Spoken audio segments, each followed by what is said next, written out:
A woman accidentally saw her husband's chat history. He was messaging the same woman every night. Her keen intuition made her feel a bit uneasy. Then she discovered a video. At that moment, she was completely shocked. She never imagined her husband would betray her. Just then, she heard the sound of the door opening outside. It was her husband returning home. He had not only prepared flowers, but also enthusiastically presented her with an exquisite necklace.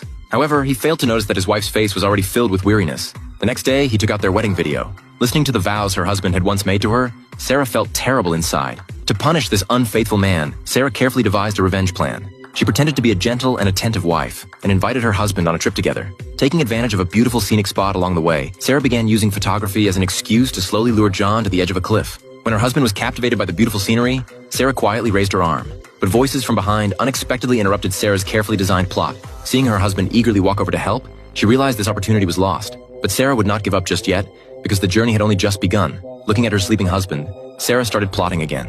She thought about attacking him from behind when he wasn't paying attention, but she abandoned this plan. If she created an accident while camping and lured a black bear into the tent, the chances of success might be high. But an even more convenient approach would be while John was driving. However, this was too risky. She might lose her own life in the process. The next day, Sarah examined their itinerary and finally discovered an opportunity. When no one was paying attention, she quietly took out a knife she had prepared in advance and sabotaged her husband's safety harness. When everyone began boarding the boat, Sarah had already positioned herself strategically. Watching her husband put his foot in, she finally felt relieved. Before long, people on the boat paddled down